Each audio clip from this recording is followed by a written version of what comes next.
Lucas Bennett never imagined that stopping to help his drunk CEO on Christmas night would lead to standing on a frozen porch 1 year later, watching the woman he loved finally let go of the grief that nearly destroyed her.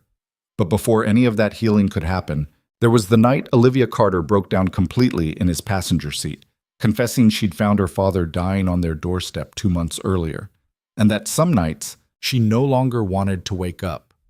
This is the story of two people drowning in different kinds of loneliness who chose not to walk away from each other, even when it would have been easier. If you stay with me until the end, hit that like button and drop a comment with your city so I can see how far this story travels. The Seattle office Christmas party was exactly what Lucas Bennett expected. Too loud, too crowded, and filled with people pretending they enjoyed each other's company more than they actually did. He stood near the back wall nursing a ginger ale, checking his watch every few minutes, and mentally calculating how soon he could leave without seeming rude. 6:30. Emma's babysitter charged extra after 7, and his daughter had already texted him twice asking when he'd be home. "You leaving already?"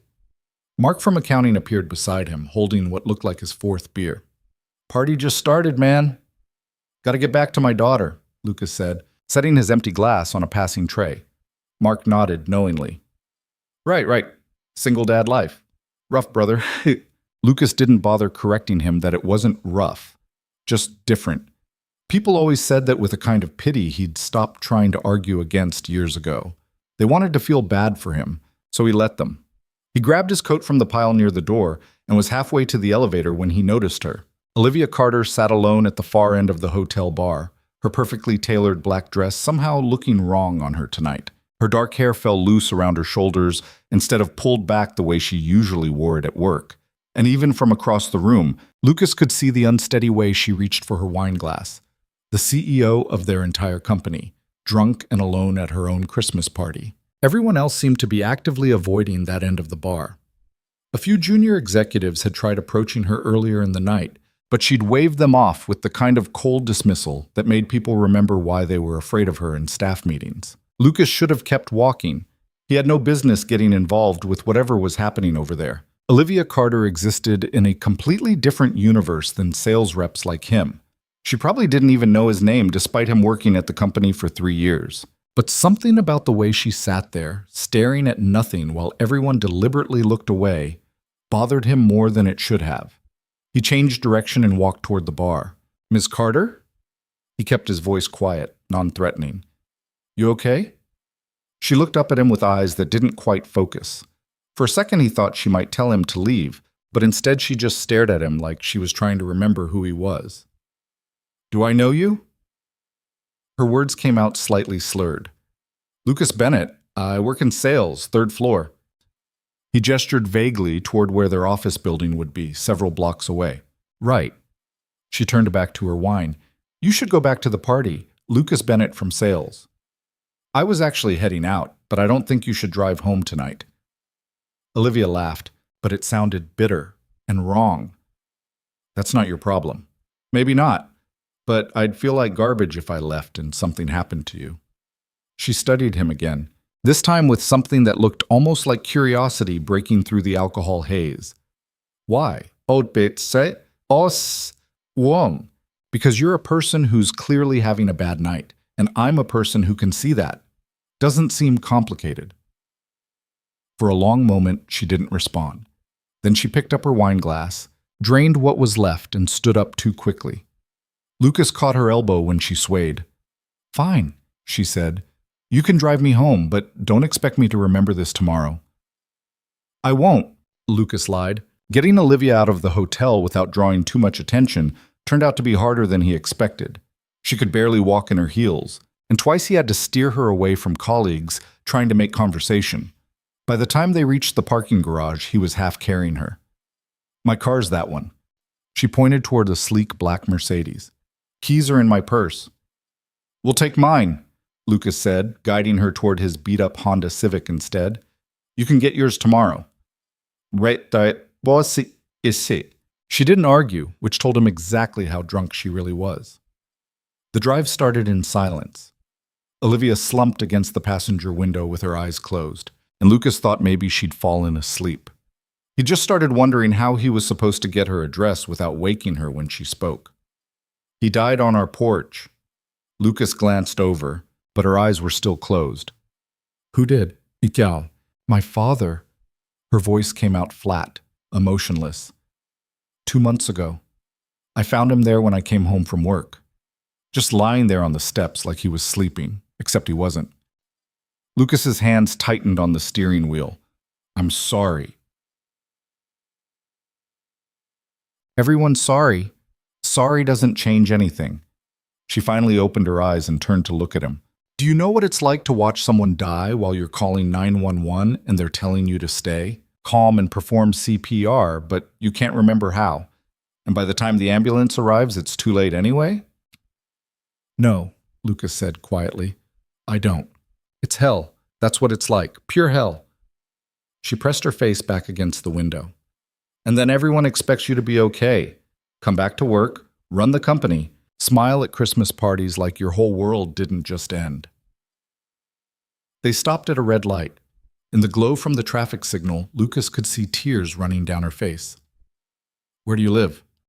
He asked gently. She gave him an address in Madison Park, one of those neighborhoods where houses started at $3 million. Of course. The crying got worse as they drove. Not loud, dramatic sobbing, but the quiet kind that somehow seemed more devastating. Lucas didn't try to stop her or tell her it would be okay. He just drove and let her fall apart in his passenger seat. When they finally pulled up to her house, a massive craftsman-style place with a view of Lake Washington, Olivia made no move to get out of the car. I can't go in there, she whispered. Every time I walk through that door, I see him on the porch. Every single time. Is someone inside? Your mom? Or my mother's there. She's always there now, ever since... Olivia broke off, pressing her hands against her face. I can't keep doing this. Something in the way she said it made Lucas's blood run cold. That wasn't just grief talking. That was something darker. Doing what? He asked carefully. Pretending, functioning, existing. She dropped her hands and looked at him with eyes so full of pain it physically hurt to see. Some nights, I don't want to wake up anymore. Is that terrible? Everyone thinks I'm so strong, so capable, but the truth is I'm just barely holding on, and I don't know how much longer I can keep going. Lucas had heard that kind of hopelessness before. 3 years ago, in the months after his wife Sarah died, he'd felt it himself. The weight of waking up every morning and having to keep going when everything inside you wanted to stop. It's not terrible, he said. It's honest, and right now that's probably the bravest thing you can be. Olivia stared at him like he'd said something in a foreign language. Come on, Lucas said, turning off the car. Let's get you inside. She didn't protest when he came around and helped her out. They made their way up the front walk together, Olivia leaning heavily on his arm. The porch light was on, making the entrance bright and welcoming, but he felt her entire body tense as they climbed the steps. Right here, she whispered, stopping suddenly. This is where he was, right where we're standing. Lucas didn't know what to say to that, so he just stood with her in the silence until she was ready to move again. The front door opened before they reached it. A woman in her late 50s stood in the entrance, her face immediately shifting from worry to relief when she saw Olivia. Thank goodness, she said, reaching for her daughter. I've been calling you for hours. Mom. Olivia's voice sounded small, childlike. I'm sorry. I went to the party and I couldn't. I know, sweetheart, it's okay. The woman, Olivia's mother, obviously, looked up at Lucas with questions in her eyes. And you are? Lucas Bennett. I work with Olivia. She wasn't in any condition to drive, so I brought her home. Eleanor Carter. She extended her hand, still supporting her daughter with the other arm. Thank you for looking after her. That was very kind. Lucas shook her hand. Of course. I should probably go. My daughter's waiting for me. He turned to leave, but Eleanor's voice stopped him. Wait, please. She glanced at Olivia, who was now leaning against the doorframe with her eyes closed. Could you help me get her upstairs? And I can't manage her on my own when she gets like this. Lucas hesitated. His phone showed 3 new texts from Emma's babysitter. But looking at Eleanor's exhausted face and Olivia's barely conscious state, he couldn't bring himself to say no. Yeah, of course. Getting Olivia up the stairs turned into an awkward three-person operation. She kept trying to help, but her legs weren't cooperating, and twice Lucas had to catch her when she stumbled. By the time they got her into her bedroom and onto the bed, all three of them were breathing hard. "I've got it from here," Eleanor said, already pulling off her daughter's shoes. "Thank you so much, Mr. Bennett." "Lucas is fine." "Lucas, then." She paused, looking at him with an expression he couldn't quite read. "I don't suppose you'd stay for coffee. Just for a few minutes. I'd like to talk to you if you don't mind." Every instinct told Lucas to decline politely and get home to Emma, but something in Eleanor's voice made it sound less like an invitation and more like a plea. "Sure," he heard himself say. "Coffee sounds good." "Oui, sit." He followed her back downstairs and into a kitchen that probably cost more than his entire house. Eleanor moved around the space with practiced efficiency, starting an expensive-looking espresso machine and pulling out cups that looked like actual china rather than normal mugs. "Olivia doesn't usually drink like that," she said, not looking at him. "In case you were wondering, tonight was an exception." "I wasn't judging." "I know. That's actually why I wanted to talk to you." She set a cup of coffee in front of him and sat down across the kitchen island. "The way you looked at her tonight, you didn't look at her like everyone else does." Lucas wrapped his hands around the warm cup. "How does everyone else look at her?" "Like she's either a problem to be solved or a powerful person to be afraid of. But you looked at her like she was just a person having a bad night." Eleanor took a sip of her own coffee. "Do you know how rare that is for someone like Olivia?" "I think people are probably just scared of her. She's the CEO. That's intimidating." "It's more than that." Eleanor's voice dropped. "Ever since Richard died, my husband, Olivia's father, everyone treats her differently. At work, they walk on eggshells. At home, I can't get through to her at all. She won't talk about it, won't cry, won't acknowledge she's falling apart. Just keeps pushing forward, like if she works hard enough, she can outrun the grief." Lucas knew that particular strategy. He'd tried it himself after Sarah died. It never worked. "Tonight was the first time I've seen her break down in 2 months," Eleanor continued. "And it took a stranger who was kind enough not to leave her alone in a hotel bar to make it happen. I'm not sure that's a good thing. It's the only thing that gives me hope right now." She met his eyes directly. "My daughter is drowning, Lucas, and I can't reach her. But tonight, for some reason, you did." The weight of what she was implying settled over him uncomfortably. "I just gave her a ride home, that's all." "Is it?" Eleanor asked quietly. Before Lucas could figure out how to respond, his phone buzzed. Emma's babysitter again, this time calling instead of texting. "I need to take this," he said, stepping away from the counter. "Hello?" "Mr. Bennett, I'm really sorry, but I need to leave by 7:30. I have another commitment tonight." "Whoa." He checked his watch. 7:15. No way he'd make it home in time. "Can you stay just a little longer? I'll pay you extra for—" "I really can't. I'm sorry." Lucas closed his eyes. "Okay, put Emma on." There was a shuffling sound, then his daughter's voice. "Daddy?" "Hey, sweet pea, I'm running a little late. Can you do me a huge favor and be really brave for about 20 more minutes? Is everything okay?" "Everything's fine. I just had to help someone from work, but I'm leaving right now and I'll be home super fast." "Okay." She sounded uncertain, which killed him. "Love you, Daddy?" "Love you too, Em. So much." He hung up and turned back to Eleanor. "I have to go. My daughter—" "Of course. I understand." She walked him to the front door. "Thank you again for bringing Olivia home safely, and for listening to me ramble about things that aren't your problem."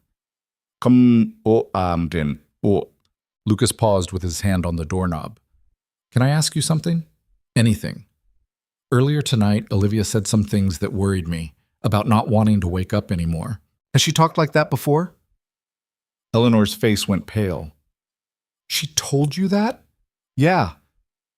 For a long moment, Eleanor just stood there, and Lucas watched something that looked like fear and relief fight for control of her expression. "No," she finally said. "She hasn't told me that. She hasn't told me anything." Her voice cracked slightly. "But I've been terrified she was feeling it. You might want to keep a close eye on her. Maybe suggest she talk to someone professional. I've tried. She insists she's fine. Eleanor looked up at him. Could you possibly check on her? At work, I mean. Just every now and then. I know it's a lot to ask, but I barely know her, Lucas interrupted. We work in the same building, but I'm nobody. She probably won't even remember tonight. She'll remember, Eleanor said with quiet certainty. Trust me. Olivia remembers everyone who shows her genuine kindness. There aren't many of you. Lucas didn't know what to say to that, so he just nodded and stepped out into the cold December night. The drive home gave him too much time to think about Olivia's tears in his passenger seat, about the way she'd frozen on the porch where her father died, about Eleanor's desperate hope that some random sales rep could somehow reach her daughter when she couldn't. None of it was his problem. He had his own life, his own struggles, his own grief that he had barely processed. Getting involved with a broken CEO and her worried mother was the last thing he needed. But when he pulled into his driveway and saw Emma's face in the window waiting for him, Lucas understood exactly why Eleanor had looked so scared. The fear of losing someone you loved. It never really went away. You just learned to live with it pressing down on your chest every single day. Emma met him at the door. You're home. Told you I'd be fast. He scooped her up even though she was really getting too big for it. Sorry I was late, sweet pea. It's okay. Sarah said you were helping someone who needed it. She pulled back to look at his face seriously. Was it important? So, Sarah was the babysitter. Emma's mother's name had been Sarah too, but they'd long ago established that the sitter got to use it, and his late wife would forever be mommy in their house. Yeah, Lucas said, setting her down. It was important. Good. Emma grabbed his hand and pulled him toward the living room. Come see what I made. He let her drag him to the coffee table where she'd built an elaborate city out of building blocks. As she explained the complex story behind each structure, Lucas tried to focus on her words instead of the memory of Olivia's voice saying, I can't keep doing this. Later, after Emma was asleep and the house had gone quiet, Lucas sat in his kitchen staring at his phone. He'd looked up Olivia's father's obituary, but Richard Carter, founder of Carter Technologies, died suddenly at age 62, survived by his wife Eleanor and daughter Olivia. The obituary was barely 3 months old, and Olivia was back at work running the company like nothing had happened. Lucas thought about the years after Sarah died, how he tried to just push through it for Emma's sake, how badly that had worked until he finally admitted he was drowning and started actually dealing with his grief instead of outrunning it. He closed his laptop and went to bed, telling himself that tomorrow he'd forget about the whole thing. Olivia Carter existed in a different world. Tonight had been an anomaly, a brief intersection of two lives that would never cross paths again. He was wrong about that, but he wouldn't find out how wrong until Monday morning when he walked into work and found an email waiting for him. Mr. Bennett, I need to speak with you. Please come to my office at 9 a.m. OC. If you or someone you know is having a difficult time, free support is available. Find resources. Lucas stared at the email for a solid 3 minutes Monday morning, his coffee going cold in his hand. The message had arrived at 6:30 a.m., which meant Olivia had either woken up early to send it or never gone to sleep at all. Either possibility made him uneasy. You look like someone just told you your car got towed, Mark said, appearing at Lucas's cubicle with his usual Monday morning donut. What's wrong? Nothing. Just an early meeting. Lucas closed his laptop before Mark could see the screen. With who? Doesn't matter. Mark raised his eyebrows but didn't push it. Well, whatever it is, good luck. You've got that walking to the principal's office look happening. Lucas checked his watch. 8:45. The executive floor was 2 levels up, a place he'd only been once during his initial job interview 3 years ago. Back then, the CEO had been Richard Carter, Olivia's father, and the whole floor had felt intimidating but welcoming somehow. Richard had that kind of personality, powerful but approachable. He wondered if Olivia had inherited any of that warmth or if grief had burned it all away.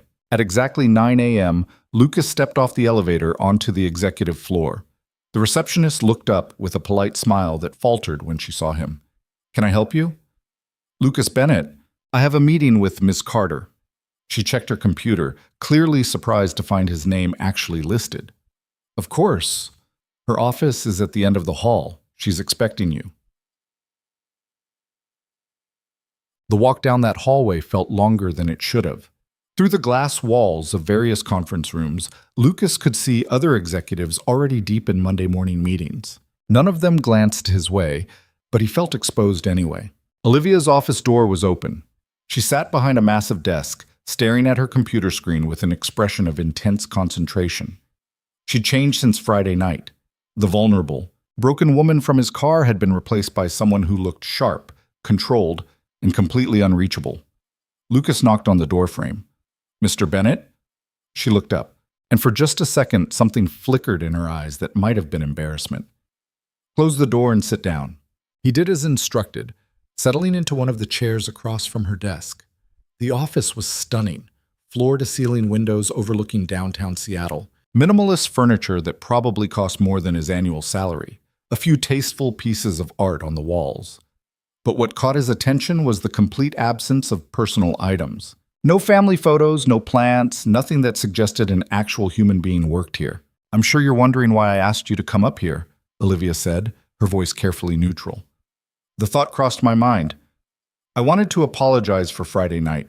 My behavior was inappropriate and unprofessional. You were kind enough to help me, and I put you in an uncomfortable position." Lucas studied her face. Lucas studied her. She was delivering the apology like a prepared statement, hitting all the right notes without any actual emotion behind them. "You don't need to apologize," he said. "I do, actually. You're an employee here, and I'm the CEO. What I did, getting drunk at a company event and forcing you to drive me home, that crossed several lines. You didn't force me to do anything. I offered. Still.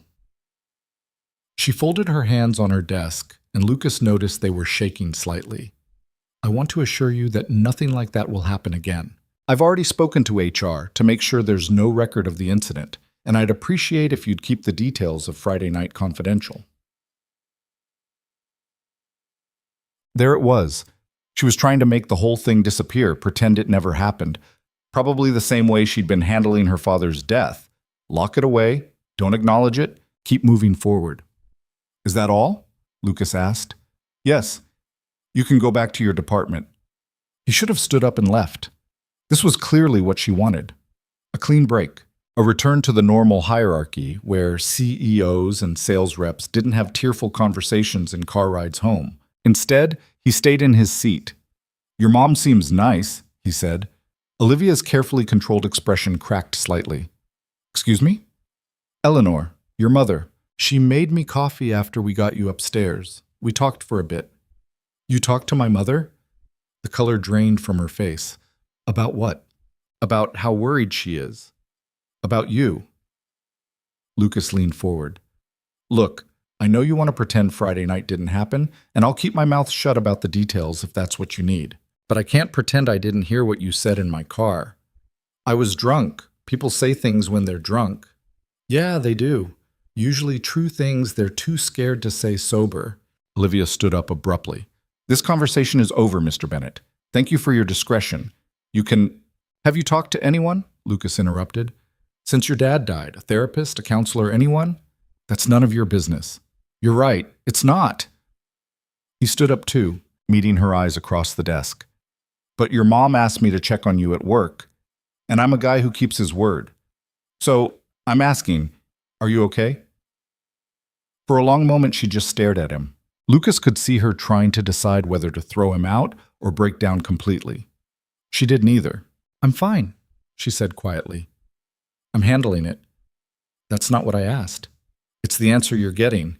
She sat back down, suddenly looking exhausted. "I appreciate your concern, Mr. Bennett. Truly.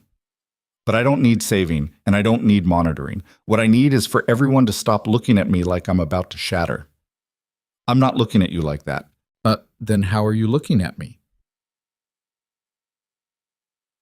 Lucas thought about it, like someone who's carrying too much weight by herself and doesn't know how to ask for help. Something in her face shifted. Not much. Something in her, but enough that he knew he'd hit close to home. "Go back to your department," she said, but her voice had lost its edge. And Lucas? It was the first time she'd used his first name. Yeah? Paul, thank you for Friday night, for not leaving me there. Anyone would have done the same thing, Monsieur Somt. No, Olivia said softly. They really wouldn't have. Lucas left her office with more questions than answers. He spent the rest of the day trying to focus on work and failing miserably. Every time his phone buzzed, he expected another email from Olivia, but nothing came. At 5:30, just as he was packing up to leave, Mark appeared at his cubicle again. So, how'd the mystery meeting go? Fine, just routine stuff. Routine stuff doesn't make you look like you've been punched in the gut all day, but okay. Mark lowered his voice. People are saying Carter's been acting weird since her dad died. That true? I wouldn't know. Come on, man. You were up there for like half an hour this morning. You didn't notice anything off? Lucas grabbed his coat. I noticed that everyone in this building needs to mind their own business and let the woman grieve in peace. He walked away before Mark could respond, irritated at himself for getting defensive. It wasn't his job to protect Olivia Carter from office gossip. She was a grown woman running a multi-million-dollar company. She could handle herself. But the image of her shaking hands on that desk stayed with him all the way home. Emma was in a mood when he picked her up from after-school care. She'd had a fight with her best friend about something involving trading cards and refused to talk about it. Lucas let her sit in angry silence during the drive home, knowing from experience that she'd eventually come around. Sure enough, by the time they'd finished dinner, she was ready to talk. They sat on the couch together while she explained the complex social dynamics of second-grade friendships, and Lucas tried to offer advice without making it worse. Do you think she's still my friend? Emma asked, looking up at him with worried eyes. I think friends fight sometimes, but if you both care about each other, you figure it out. What if she doesn't care anymore? Then she wasn't really your friend to begin with. But my guess? She's probably sitting at home right now wondering the same thing you are. Emma considered this. Maybe I should text her. Maybe you should, see? She pulled out her tablet and started typing, her small face scrunched up in concentration. Lucas watched her, thinking about how much easier problems seemed when you were 7. You had a fight with your friend, you apologized, you moved on. Nobody carried grudges or built walls or pretended they were fine when they were falling apart. His phone buzzed. Unknown number. This is Eleanor Carter. I hope you don't mind. I got your number from Olivia's phone. Could we talk? Lucas glanced at Emma, who was now completely absorbed in her messaging. He stepped into the kitchen before replying. Is everything okay? The response came immediately. I need your help. Olivia won't talk to me, won't see a therapist, won't acknowledge she's struggling, but she came home today and mentioned you checked on her. That's more than anyone else has gotten through to her in weeks. Lucas stared at his phone, feeling the weight of Eleanor's desperation pressing through the screen. I'm not sure what you think I can do. Just don't give up on her, please. I know it's asking a lot, but I'm running out of options. He thought about Olivia's shaking hands, her empty office. The way she'd thanked him like kindness was some rare and precious thing she'd almost forgotten existed. I'll do what I can, he typed back, even though he had no idea what that meant. The next few weeks developed a strange pattern. Lucas would see Olivia in passing at work, in the lobby, at the coffee station, once in the parking garage when they arrived at the same time. She'd nod politely and keep moving, maintaining the professional distance she'd established in her office that Monday morning. But every few days, Eleanor would text him. How is she? Did you see her today? She stayed late at work again. I'm worried she's not sleeping. She had a panic attack this morning. Won't tell me what triggered it. Lucas didn't know how to respond to these messages. What was he supposed to say? That he'd seen Olivia in the elevator and she looked tired? That didn't seem helpful. Instead, he started paying closer attention. He noticed she arrived at work before 7 every morning and usually didn't leave until after 8. He noticed she ate lunch at her desk instead of joining other executives in the cafeteria. He noticed the dark circles under her eyes getting worse week by week. And he noticed that whenever their paths crossed, she looked at him with something that seemed like gratitude mixed with fear, as if she was both hoping he'd speak to her and terrified that he would. 3 weeks after this Christmas party, Lucas was working late finishing a presentation when his desk phone rang. This is Bennett. Lucas, it's Eleanor. I'm so sorry to call you at work, but I didn't know who else to contact. Her voice sounded strained, panicked.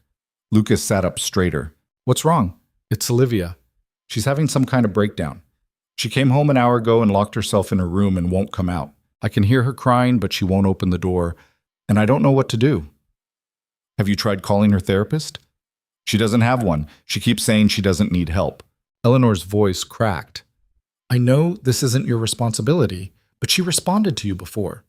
Is there any way you could come over? Maybe she'll talk to you. Every rational part of Lucas's brain screamed at him to say no.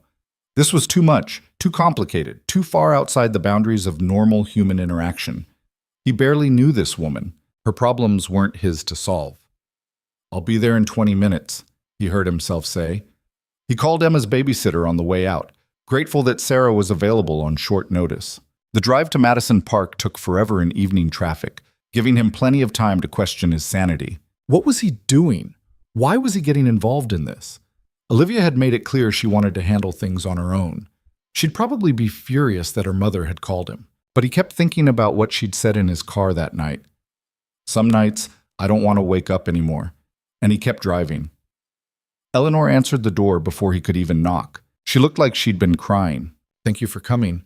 I know this is beyond inappropriate, but I'm desperate. She let him inside quickly. She's upstairs. I've been trying to get her to open the door for over an hour. Lucas followed her up the stairs to a closed bedroom door. He could hear quiet sobbing from inside. Olivia? Eleanor knocked gently. Sweetheart, Lucas is here. Will you please open the door? The crying stopped abruptly. You called Lucas Bennett? Olivia's voice came through the door, thick with tears and anger. Are you serious right now? I didn't know what else to do. So you called a random employee from my company? Someone I barely know? Eleanor looked at Lucas apologetically. He stepped forward and spoke before she could respond. Your mom's terrified. Olivia, can you at least open the door so she knows you're okay? Silence. Then, why are you here? Because your mother asked me to come, and because I remember what you told me 3 weeks ago in my car, and I'm not going to walk away when someone says things like that. I was drunk. Doesn't make it less true. More silence. Lucas was about to give up when he heard the lock click. The door opened a few inches, and Olivia's face appeared in the gap. Her eyes were swollen from crying, her hair was a mess, and she looked absolutely wrecked. Can I come in? Lucas asked quietly. She hesitated, then opened the door wider and stepped back. Eleanor moved to follow, but Lucas shook his head slightly.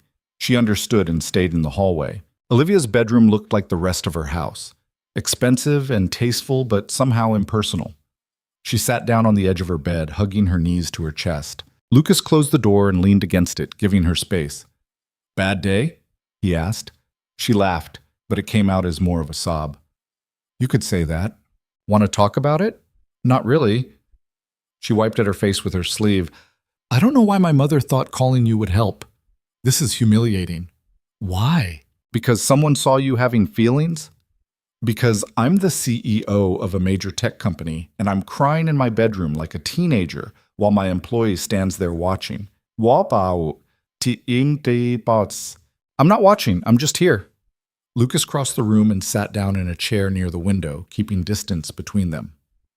And for what it's worth, being the CEO doesn't mean you're not allowed to fall apart sometimes. Everyone expects me to be strong. Everyone expects too much. Olivia looked at him with red, exhausted eyes. Why are you being nice to me? Why wouldn't I be? Well, because I'm your boss. Because this is weird and inappropriate. Because you have your own life and your own problems, and you don't need mine dumped on top of them. Lucas thought about that.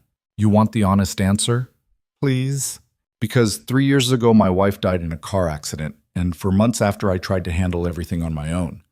I thought if I just kept moving forward and stayed strong for my daughter, I could outrun the grief. He paused. It almost destroyed me. And the only reason it didn't was because eventually someone forced me to stop running and actually deal with what I was feeling. Olivia stared at him. I didn't know you were a widower. Bahoa, not something I advertise. He met her eyes. But I know what it looks like when someone's drowning and pretending they're fine. And I know how dangerous that can be. She pulled her knees tighter to her chest. I found him on the porch. Did my mother tell you that? You told me. That night in my car. Right. She closed her eyes.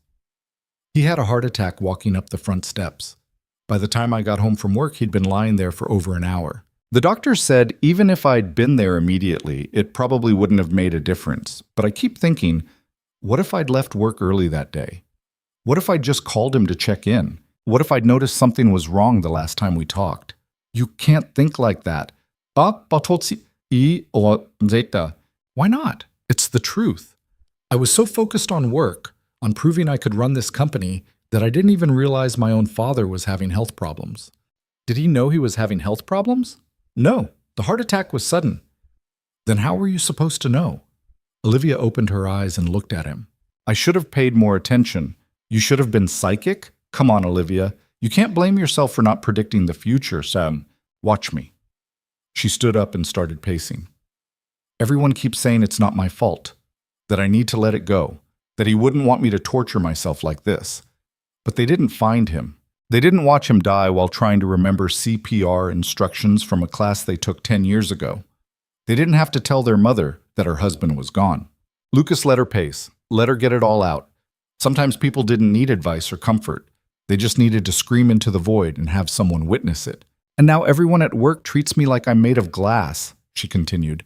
They whisper when I walk past. They avoid difficult conversations because they don't want to upset me. They look at me with pity in their eyes.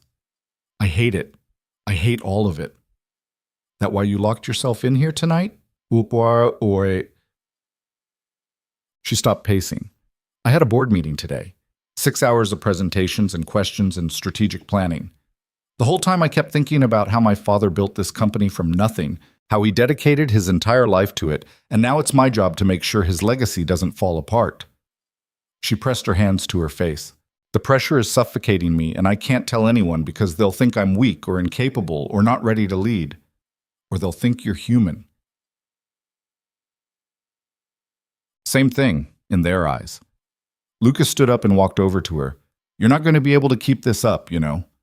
Running on empty, refusing to process what happened, pretending you're invincible. Eventually, something's got to give. What am I supposed to do? Fall apart? Take time off? Show everyone I can't handle it? You could try talking to someone who actually knows how to help people through grief. A therapist, a counselor, someone trained for this. I don't need therapy. Yeah, you do. He said it gently but firmly. And I say that as someone who fought going to therapy for 6 months after Sarah died because I thought asking for help meant I was failing. Turns out acknowledging you're struggling is actually the bravest thing you can do. Olivia sank back down onto the bed. I don't know how to not be strong. My whole life I've been the person who handles things, who solves problems, who keeps it together when everything falls apart. If I stop being that person, I don't know who I am anymore. Maybe that's something worth figuring out. She looked up at him with tears streaming down her face again. How did you do it? After your wife died, how did you keep going? Mom. Lucas sat down next to her, keeping a respectful distance. Honestly, really badly at first. I shut down emotionally, threw myself into work, barely spoke to anyone. My daughter started having nightmares and acting out at school because she could tell something was wrong, but I wouldn't talk about it. Finally, my sister sat me down and told me I had 2 choices: deal with my grief or watch it destroy everything I had left. What made you choose to deal with it? Emma, my daughter. I realized if I didn't get help, I was going to fail her when she needed me most. He paused. But even after I started therapy, it was hard. Some days I still wanted to just shut down and not feel anything. The grief doesn't go away. You just learn to carry it differently. I don't know if I can do that. You don't have to do it alone. Olivia wiped her eyes with both hands. Why are you helping me? Really? You barely know me. Lucas thought about how to answer that honestly. Because I see someone who's in pain and trying to handle it all by herself, and I remember being that person. And I remember how much it meant when someone finally stepped in and made me stop running. He met her eyes. And maybe because your mother asked me to check on you, and she seemed really scared. My mother worries too much. Your mother loves you and knows you're barely holding on. Well, Olivia didn't argue with that. Instead, she said very quietly, Sometimes I walk up to the porch and I can't make myself go inside. I just stand there remembering finding him, and it feels like I can't breathe. That's a panic attack. I used to get them too. How did you make them stop? Therapy, time, learning that avoiding the thing that scares you only makes it worse. He stood up. Look, I should probably go, but I meant what I said. You need to talk to someone professional about this. And not just once. Actual ongoing therapy. I don't have time for that. You don't have time not to, because right now you're barely functioning, and eventually that's going to catch up with you in a way that can't be hidden or managed. Well, Marshots. Olivia stood too. Thank you for coming over. I know this whole situation is bizarre. It's not that bizarre. Yes, it is. I'm your boss and you're in my bedroom talking me down from a breakdown.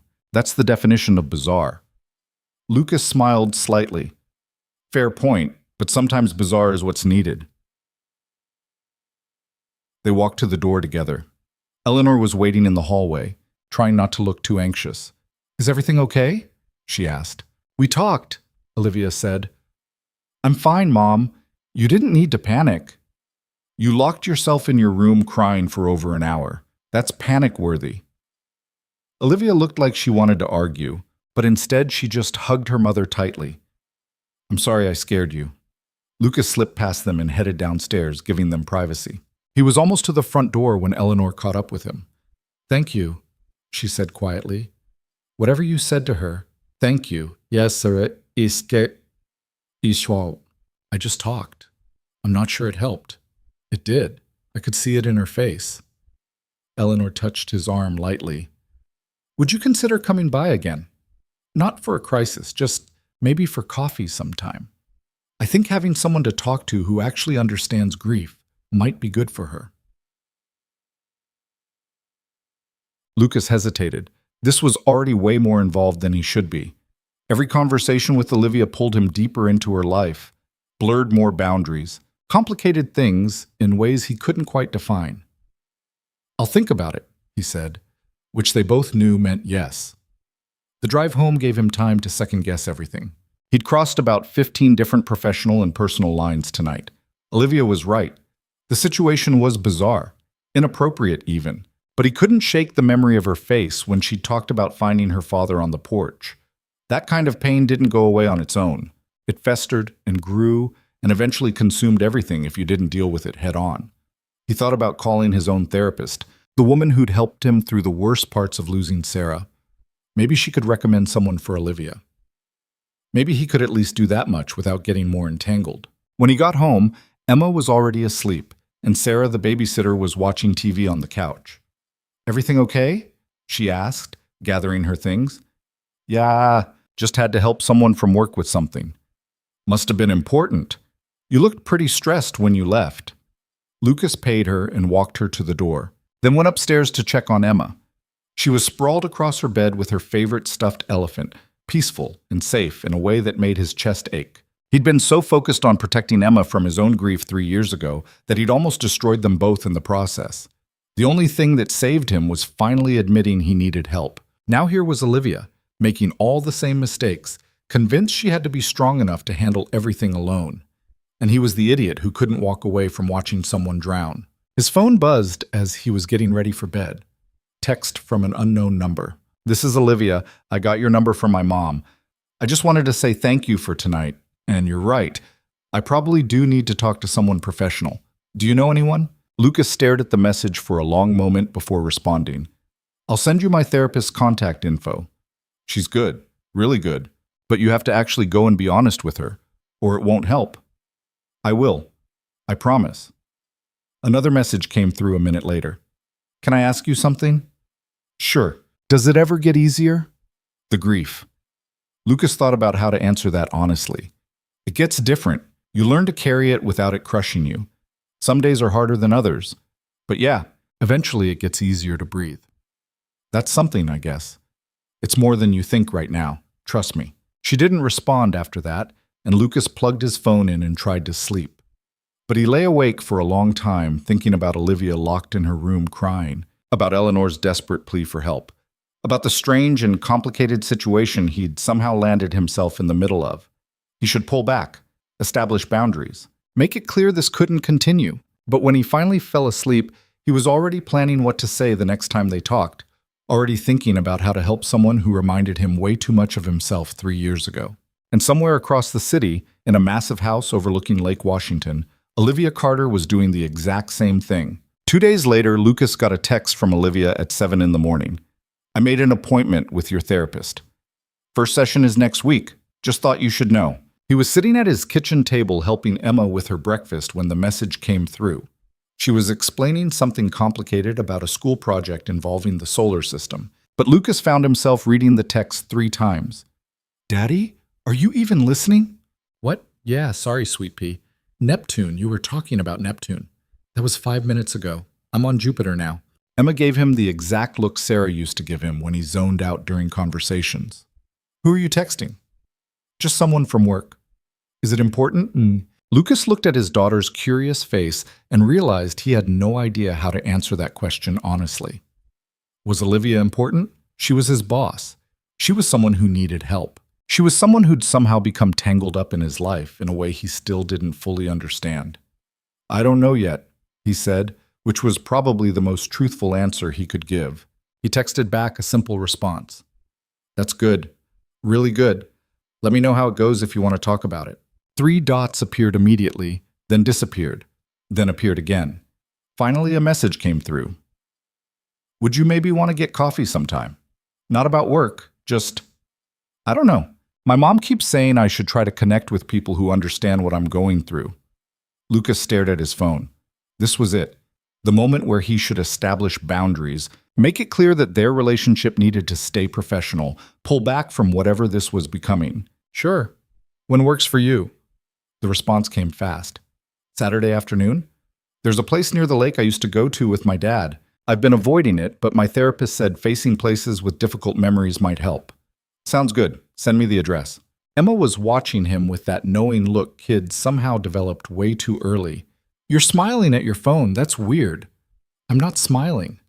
You totally are. Is it a girl? Lucas nearly dropped his coffee. What? No, it's just a coworker who needs some advice about something. Uh-huh. Emma went back to her cereal, clearly not believing him. Emma went back to her. Saturday turned out to be one of those rare winter days in Seattle where the sun actually broke through the clouds. Lucas dropped Emma off at her friend's house for a playdate and drove to the address Olivia had sent, a small coffee shop tucked into a quiet neighborhood near Green Lake. Olivia was already there when he arrived, sitting at a table near the window and staring out at the water. She wore jeans and a sweater instead of her usual business attire, and her hair was down. She looked younger like this, more approachable, more human. Hey, Lucas said, sliding into the seat across from her. Thanks for meeting me. I know this is weird. We've established that everything about this situation is weird. Might as well embrace it. Ma said, that got a small smile out of her. Fair point. You want coffee? I already ordered, but I can grab you something. I'll get it. Lucas stood back up and went to the counter, ordering a black coffee and taking his time about it. When he returned to the table, Olivia was still staring out the window with an expression he couldn't quite read. My dad used to bring me here every Sunday morning when I was a kid, she said quietly. We'd get coffee and walk around the lake and talk about everything. School, friends, whatever was on my mind. It was our thing. How long has it been since you came here? 4 months, since right before he died. She wrapped both hands around her cup. I drove by a few times after the funeral, but I couldn't make myself stop. Today I forced myself. How does it feel? Awful, but also kind of necessary. She finally looked at him. My therapist, Dr. Chen, the one you recommended, she said grief isn't something you get over. You just learn to integrate it into your life. That sounded like complete bullshit when she first said it, but I'm starting to think she might be right. She usually is, annoyingly. Olivia smiled slightly. You saw her after your wife died? For about 8 months, probably saved my life, honestly. Lucas took a sip of his coffee.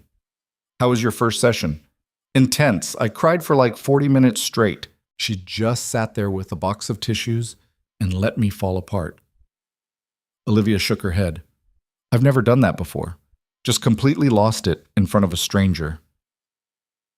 That's kind of the point. So, I know. It's just, I spent so long being the person who has it together, who solves other people's problems. Admitting I can't handle my own feels like failure. Lucas recognized that feeling. He'd worn it like a second skin for months after Sarah died. It's not failure. It's just being honest about where you are. They sat in silence for a moment, watching people walk past outside. A jogger ran by with a dog. A couple pushed a stroller. Normal people living normal lives. Unaware that inside this coffee shop, two people were trying to figure out how to keep breathing through grief. "Can I ask you something personal?" Olivia said suddenly. "Sure. Your wife, how did she die?" "You said car accident, but..." Lucas had told this story enough times that it should have been easier by now. It wasn't. She was driving home from visiting her sister. Drunk driver ran a red light and hit her head on. She died instantly. He paused. Emma was 4, too young to really understand what had happened, but old enough to know her mom was gone. "I'm so sorry." "Yeah, me too." He looked out the window. The first year was hell. I kept waiting to wake up and have it all be a nightmare. Took me a long time to accept it was real. "Do you still think about her, your wife?" "Every day. But it's different now. At first every thought was painful, remembering her laugh, her voice, the way she used to sing off-key in the shower. Now I can think about those things and feel grateful I had them, instead of just sad they're gone." Olivia nodded slowly. "I can't even say my dad's name out loud without wanting to cry. Everything reminds me of him. The company, this coffee shop, the house, even stupid little things like certain songs or smells. It's exhausting. It will be for a while, but eventually you'll be able to remember him without it destroying you." "How long did that take you?" "Honestly, I'm still working on it. Some days are better than others." Lucas met her eyes. "But I can tell you that it does get easier. Not better, just easier to carry." That's what Dr. Chen said too. Like I said, she's usually right. They drank their coffee and talked about easier things for a while. Olivia asked about Emma, and Lucas found himself telling stories about his daughter's latest obsessions and school dramas. Olivia told him about the company, about the pressure of living up to her father's legacy, about board members who questioned every decision because they didn't think she was ready. "Half of them think I'm too young to run the company," she said. "The other half think I'm too emotional because I'm a woman. And all of them are just waiting for me to screw up so they can say they were right. So prove them wrong. I'm trying, but it's hard to focus on strategic planning when I'm having panic attacks in my office bathroom." Lucas winced. "You're having panic attacks at work?" "A couple times a week. I've gotten good at hiding them." She laughed bitterly. "Add that to my list of impressive skills. Crisis management and concealing mental health issues." "Olivia, I know it's not sustainable. Dr. Chen made that very clear." She sighed. "She wants me to take time off work, maybe a month or two to really focus on processing everything." That doesn't sound like a terrible idea. It's impossible. The board would use it as evidence I can't handle the job. They'd probably try to force me out entirely. Would that be the worst thing? Olivia looked at him sharply. "Are you seriously suggesting I should quit?" "I'm suggesting that maybe your mental health is more important than proving something to a bunch of executives who are going to doubt you, regardless of what you do." Easy for you to say. This isn't your father's company. This isn't your entire legacy on the line. You're right. It's not. Lucas leaned forward. "But I watched what happened when I tried to power through grief without dealing with it. And I'm watching you do the exact same thing. It doesn't work, Olivia. Eventually you crash. I can handle it. Can you? Because from where I'm sitting, you're barely holding on." She looked like she wanted to argue, but then her phone buzzed. She glanced at it and her whole face changed. "I have to go. Emergency board meeting. On a Saturday? Welcome to my life." She stood up, already shifting back into CEO mode. "Thanks for the coffee and for listening. Anytime." She paused, looking down at him. "I mean it. This helped. You helped." Then she was gone, walking quickly to her car and pulling out her phone to make calls. Lucas watched her go, feeling that familiar tug of concern mixed with frustration. She was so determined to handle everything on her own, so convinced that showing vulnerability meant weakness. He knew how that story ended. He'd lived it. His phone buzzed with a text from Eleanor. "How did coffee go?" "She told me she was meeting you. She's still struggling, but she made a therapy appointment, so that's something. Thank you for being there for her. I know this is asking a lot." Lucas stared at that message for a long time before responding. "I'm not sure I'm the right person for this. You're the only person she's actually talking to. That makes you exactly the right person." Over the next few weeks, coffee with Olivia became a regular thing. They'd meet on Saturday afternoons at that same coffee shop, and she'd tell him about her therapy sessions while he tried to offer perspective from someone who'd been through the same process. Sometimes Eleanor would join them, and the three of them would talk about Richard, sharing memories, telling stories, gradually making him feel less like a painful absence and more like a person who'd lived and been loved. Emma started asking questions about where her dad went every Saturday afternoon. Lucas tried to keep it vague, but she was too smart for that. "It's that girl from work, isn't it?" she said one morning. "The one you were texting." "She's not a girl. She's a woman, and my boss, actually." Emma's eyes went wide. "You're dating your boss?" "What? No, absolutely not. We're just friends." "Do you want to date her?" Lucas nearly choked on his coffee. "Where is this coming from? You get all weird when you talk about her, and you smile at your phone a lot." Emma tilted her head, studying him. "It's okay if you like her, Daddy. I don't mind." "I don't like her. Not like that." Even as he said it, Lucas felt uncertain. Did he? He cared about Olivia, worried about her, looked forward to their Saturday meetings. But that was just because he understood what she was going through. It wasn't romantic. Was it? "Okay," Emma said, clearly not believing him. "But if you did like her, I'd be okay with it, just so you know." That conversation stuck with Lucas all week. He found himself analyzing every interaction with Olivia, trying to figure out when exactly concern had started feeling like something more. The answer came the following Saturday when Olivia showed up to coffee looking lighter than he'd ever seen her. "I did something crazy," she said, sitting down with an actual smile on her face. "What?"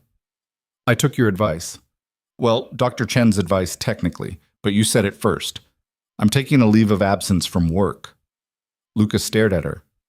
"Seriously? 3 months. I told the board I needed time to focus on my mental health, and if they had a problem with it, they could find a new CEO." She laughed. "You should have seen their faces." Yashin's half of them looked horrified, but the other half actually seemed relieved. Turns out people aren't great at working for someone who's clearly falling apart. "How do you feel about it?" Terrified, relieved, guilty, free, all of it at once. She leaned back in her chair. "But mostly I feel like I can finally breathe, like maybe I don't have to keep carrying everything all the time." "That's huge, Olivia." "I know." She met his eyes. "I couldn't have done it without you, without these conversations. You made me realize that asking for help isn't weakness." There was something in the way she looked at him that made Lucas's heart beat faster. Something warm and complicated, and definitely not just friendship. "You did the hard part yourself," he said. "Maybe.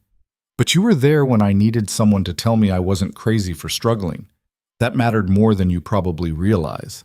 They talked for another hour about her plans for the next 3 months. More therapy, obviously. Maybe some traveling to clear her head. Definitely avoiding work completely so she could actually focus on healing. When they finally left the coffee shop, Olivia walked with him to his car instead of heading straight to hers. "Can I ask you something?" she said.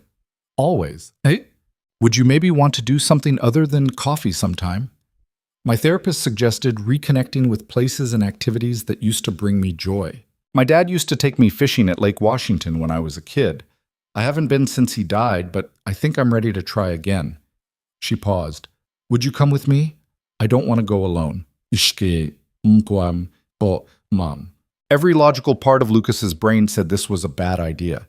Going fishing together felt different from coffee, more intimate, more like crossing a line they'd been carefully dancing around for weeks. "Sure," he said. "When?" "Next Saturday, early morning. That's when my dad and I used to go." I'll need to arrange childcare for Emma, but yeah, I can do that. Olivia smiled, and Lucas realized with sudden clarity that Emma had been right. He did like her. Not just as someone he was helping through grief, but as a person. A complicated, broken, brilliant person who made him feel things he hadn't felt in 3 years. That realization terrified him. The week leading up to the fishing trip, Lucas second-guessed the decision about 100 times. This was his boss. This was someone emotionally vulnerable who was depending on him for support. Getting involved romantically would be a disaster on multiple levels. But when Saturday morning came and he drove to the lake to meet her, all those logical arguments evaporated the moment he saw her standing by the water. She wore old jeans and a fishing vest that looked like it had belonged to her father, and she was staring out at the lake with an expression of nervous anticipation. "Hey," Lucas said, walking up beside her. "Hey yourself." She didn't look at him, keeping her eyes on the water. "I almost bailed on this about 5 times this morning." "What stopped you?" "Stubbornness, mostly, and Dr. Chen's voice in my head telling me avoidance only makes things harder." She finally looked at him. "Plus, I knew you'd show up and be waiting, and I didn't want to leave you hanging. Appreciate that." They rented a small boat and pushed off from the dock just as the sun was starting to rise. The lake was calm, the city still quiet. Olivia handled the boat with practiced ease, navigating to a spot she clearly knew well. "Dad and I used to come here every few months," she said, cutting the engine. "He'd bring his work stress, and I'd bring whatever teenage drama I was dealing with, and we'd just sit here fishing and talking until we'd worked through it all." "Sounds nice." It was. I didn't appreciate it enough at the time. She started setting up her fishing rod, her hands moving automatically through familiar motions. When you're a kid, you think your parents will be around forever. You don't realize you should treasure every moment. Lucas set up his own rod, though he hadn't been fishing in years. Up his own. "I think everyone feels that way. You can't know what you have until it's gone." They cast their lines and sat in comfortable silence for a while, watching the water and waiting for bites that didn't come. The sun climbed higher, turning the lake golden. "Can I tell you something I haven't told anyone else?" Olivia said quietly. "Of course. The night my dad died, the night I found him on the porch, I'd been planning to stop by earlier that day, but I got caught up in a meeting that ran late. I almost called to tell him I couldn't make it for dinner, but something made me go anyway." She stared at her fishing line. "When I found him there, my first thought wasn't fear or grief. It was anger. I was angry at him for dying, for leaving me to run the company alone, for making me the one who had to find him." Lucas didn't say anything, just listened. "I felt guilty about that anger for months, like I was a terrible daughter for being mad instead of just sad. But Dr. Chen helped me understand that anger is part of grief, that it's okay to be furious at someone for dying, even when it wasn't their fault." "It is okay," Lucas said. "I was angry at Sarah for months after she died, angry that she went to visit her sister that day, angry that she was in that intersection at that exact moment, angry that she left me to raise Emma alone. Grief isn't logical. You feel what you feel." "When did the anger stop?" "It didn't stop exactly. It just evolved into something else. Sadness, acceptance, eventually gratitude for the time we had." He paused. "But I still have days where I'm mad at her for leaving, and that's okay too." Olivia nodded slowly, still watching the water. "Thank you for understanding, for not telling me I shouldn't feel that way." People who haven't lost someone like that don't get it. They want grief to be neat and linear. Denial, anger, bargaining, acceptance, done. But it's messier than that. You cycle through all of it at random, sometimes multiple emotions at once. That's exactly what it feels like I'm drowning in contradictions. You're not drowning, you're learning to swim. She looked at him then, really looked at him, and Lucas felt something shift in the air between them. Something unspoken, but undeniable. "I'm glad you came," she said softly.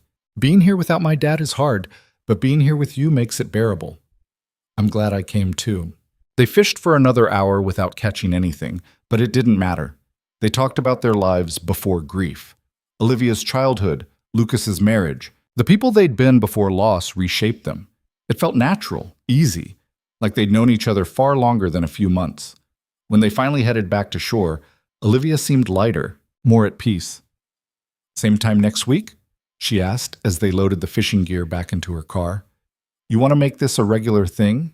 If you don't mind, it helps. You help." Lucas knew he should establish boundaries, should make it clear this couldn't continue indefinitely, should protect himself from whatever this was becoming. Instead, he said, "Yeah, same time next week, at Ishpamo." Over the following weeks, the Saturday fishing trips became as routine as the coffee dates had been. Sometimes Eleanor would come with them, and the three of them would share stories about Richard while teaching Lucas the particular art of fishing on Lake Washington. Other times, it was just Lucas and Olivia sitting in comfortable silence or talking about everything and nothing. She told him about her therapy breakthroughs. He told her about Emma's latest school adventures. They talked about their fears, their hopes, their struggle to rebuild lives that had been shattered by loss. And somewhere in all of that, without either of them quite acknowledging it, their relationship shifted from friends supporting each other through grief to something neither of them knew how to name. Emma noticed, of course. She always noticed. "You really like her, don't you?" she said one evening while they were making dinner together. Lucas focused very hard on chopping vegetables. "We're friends," it says. "Dad, I'm 7, not stupid. You get all happy and weird before you see her, and you talk about her all the time." "I do not talk about her all the time. Yesterday you mentioned her 3 times during breakfast, and this morning you were singing in the shower, which you never do." Lucas stopped chopping. "Was I really?" "Yep, some old song Mom used to like. That hit him harder than it should have. He hadn't realized he'd been singing Sarah's favorite song, hadn't realized he'd reached a point where thinking about his late wife didn't automatically trigger pain. Can I ask you something serious? Okay. If I did like someone, not saying I do, but if I did, would that bother you? Would you feel like I was trying to replace your mom?" Emma put down the spoon she'd been using to stir sauce and looked at him with eyes that seemed way too old for 7. "Mom's gone, Dad. She's not coming back. I know that." She paused. "And I want you to be happy, really happy, not just pretending for me happy. So if someone makes you happy, that's good. Mom would want that too." Lucas pulled his daughter into a tight hug, amazed at her wisdom and terrified by it in equal measure. "When did you get so smart?" "I've always been smart. You just don't always notice." That night after Emma was asleep, Lucas lay awake thinking about what she'd said, about whether he was ready to feel something for someone again, about whether Olivia felt the same way, about whether either of them was in a place to handle something more than the friendship they'd carefully built. His phone buzzed with a text from Olivia. "Thank you for today. The fishing trip. Being here. All of it. I don't know how I would have gotten through these past few months without you." Lucas stared at the message, his thumb hovering over the keyboard. He could respond casually, keep things in the friend zone where they were safe. Or he could be honest. "You would have figured it out. You're stronger than you think, but I'm glad I could be here anyway." 3 dots appeared immediately. "I don't feel strong. Most days I still feel like I'm barely holding it together. That's normal. Healing isn't linear. I know. Dr. Chen keeps telling me that." A pause, then another message. "Can I tell you something? Always. These Saturdays have become the best part of my week.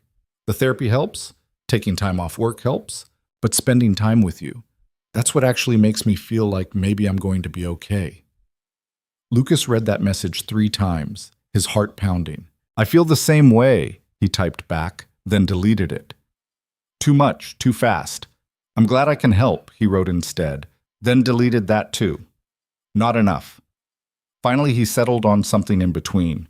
"You're going to be more than okay, Olivia, and I'll keep showing up for as long as you need me to." Her response came fast.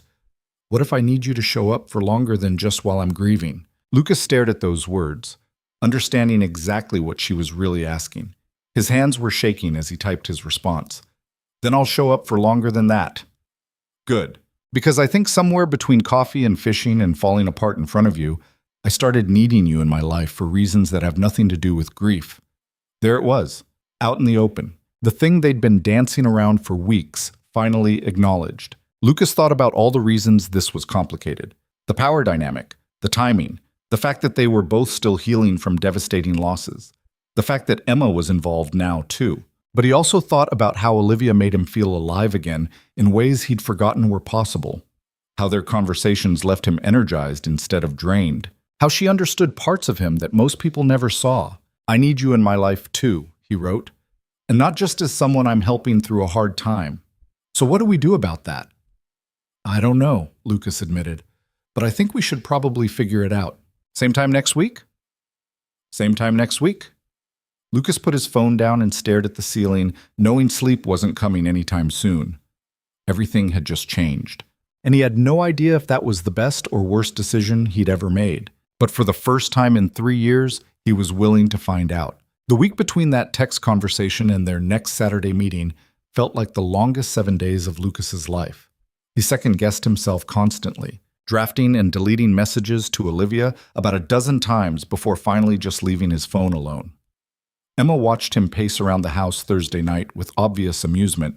"You're being weird again," she said from the couch, where she was supposedly doing homework. "I'm not being weird."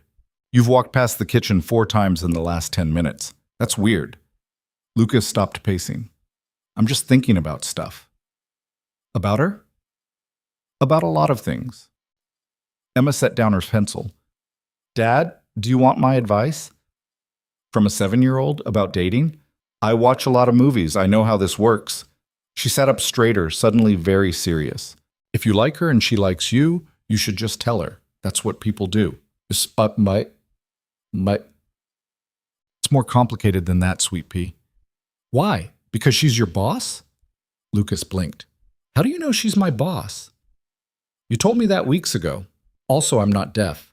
I hear you on the phone with her." Emma tilted her head. "Is that why you're nervous? Because she's your boss?" "Partially, but also because—" Lucas sat down next to her, trying to figure out how to explain this. "When your mom died, I thought I'd never feel that way about anyone again. And now I do. And it's scary." "Because you miss Mom?" "Yeah. And because I don't want to mess this up." Emma leaned against him. "Mom's gone, Dad. She's not coming back, and being sad about it forever won't change that. But this new person makes you happy, I can tell. So maybe it's okay to let yourself be happy." Lucas wrapped his arm around his daughter, amazed once again by her ability to cut through complexity and find the simple truth underneath. "When did you get so wise?" "I told you, I watch a lot of movies." Saturday morning arrived cold and gray with rain threatening from heavy clouds. Lucas almost texted Olivia to suggest rescheduling, but she beat him to it. "Still want to go fishing in this weather? We could do coffee instead if you prefer." "Fishing's fine. I don't mind getting wet." "Okay, see you at the lake at 8. When Lucas arrived, Olivia was already there, standing by the dock in a rain jacket and looking nervous. The moment she saw him, her face shifted into something that looked like relief mixed with anxiety. "Hey," she said as he approached. "Hey yourself."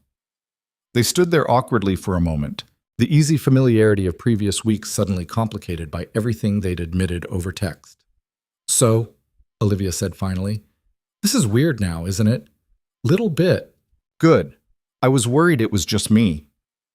She started walking toward the boat rental station, and Lucas fell into step beside her. "I've been overthinking this all week. What we said, what it means, whether we're making a huge mistake.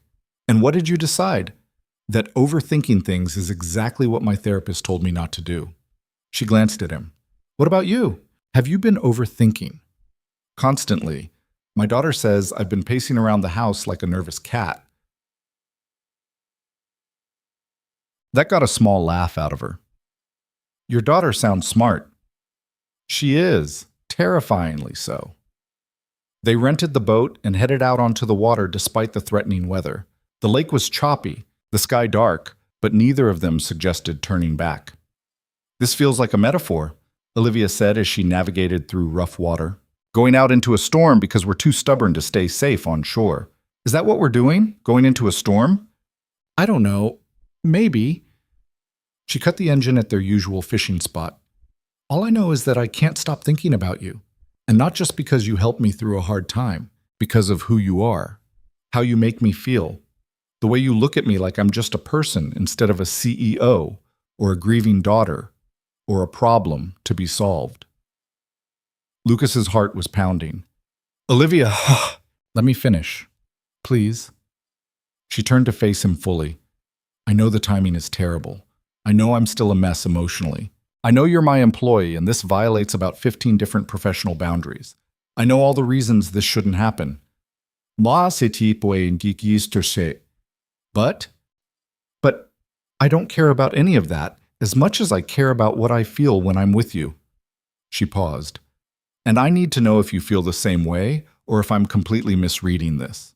Lucas could have played it safe, could have told her they should wait, that she needed more time to heal, that the complications outweighed the possibilities. Instead, he reached across the boat and took her hand. You're not misreading anything, he said quietly. I feel it too. I've been feeling it for weeks now, maybe longer. And yeah, the timing is terrible and the situation is complicated and there are about 100 reasons we should probably just stay friends. But I'm tired of playing it safe. I'm tired of letting fear make my decisions for me. He squeezed her hand gently. 3 years ago, I lost someone I loved, and I convinced myself I'd never risk that kind of pain again. But then you walked into my life, or I guess I drove you home from a Christmas party, and suddenly I'm feeling things I thought were dead. Olivia's eyes were shining with tears. What do we do now? I have no idea. This is all new territory for me. Well, for me too. I've never... She stopped, laughing a little. I've never dated an employee before. That sounds terrible, but you know what I mean. I know what you mean. They sat there holding hands while the boat rocked gently on the rough water, neither of them quite sure what came next. My therapist is going to have a field day with this, Olivia said. Mine too, probably. You're still seeing Dr. Patterson? Well, once a month now. Maintenance visits. Lucas ran his thumb across her knuckles. She's been asking why I seem happier lately. I've been avoiding giving her a straight answer. Why? Because saying, I think I'm falling for my boss who's also grieving her father, sounds insane when you say it out loud. Olivia smiled through her tears. It does sound pretty insane. But true? But true. The rain started then. Light at first, and then heavier, soaking them both within minutes. They should have headed back to shore, but neither of them moved. We should probably talk about the practical stuff, Lucas said. Like what this means for work, and how we handle the fact that you're technically my boss. I'm on leave for another month. After that, Olivia frowned. I don't know. We'd have to be careful, discreet. Or you could transfer me to a different department, remove the direct reporting relationship. Would you be okay with that? I'd be okay with a lot of things if it meant we could actually try this without it being an HR nightmare. Olivia leaned forward, close enough that Lucas could see water droplets on her eyelashes. Can I ask you something that might sound crazy? Always. I know we just decided to try this, and I know we should probably take things slow and be smart about it. But right now, in this moment, I really want to kiss you. Lucas's breath caught. That doesn't sound crazy. No? No? That sounds like the least crazy thing either of us has said in weeks. He leaned in and kissed her, gentle at first and then deeper, and it felt like coming home to something he didn't know he'd been missing. When they finally pulled apart, both of them were breathing hard and completely soaked from the rain. Okay, Olivia said, sounding dazed. So we're doing this. Looks like it. My mother is going to lose her mind. Lucas laughed. In a good way or bad way? Honestly, probably good. She's been not so subtly hinting that I should date you for the last month. Olivia shook her head. I thought I was hiding it well, but apparently I'm terrible at hiding my feelings. To be fair, I wasn't much better. My 7-year-old figured it out weeks ago. How did she react? She told me to stop being weird and just go for it. Lucas smiled. She also said that if someone makes me happy, I should let myself be happy. Kid wisdom. Smart kid. I'd like to meet her sometime. If that's not too fast or weird or... It's not too fast. Emma's been asking about you anyway. She knows you're the person I've been spending Saturdays with. They finally headed back to shore when the rain turned into a full downpour. By the time they docked, they were both shivering and laughing, completely drenched, but neither of them caring. Coffee? Olivia suggested. To warm up? Definitely.